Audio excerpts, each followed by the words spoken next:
Как рассказать о себе? Мин – Саша. Да, в татарском здесь ставится тире. Мин – программист. Мин – урындык. А как сказать «откуда вы»?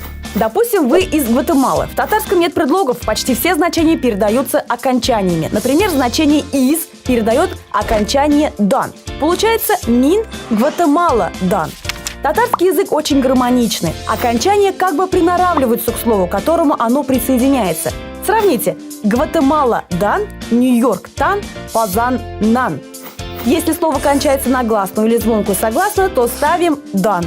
Если на глухую согласную, то тан. Если на н, м и н, то нан. Гласные звуки в окончаниях также приноравливаются к слову. Если слово состоит из твердых гласных, тогда используем а, то есть дан, тан, нан. Например, Гватемала дан. Если из мягких, тогда например, Москва ден. Вот.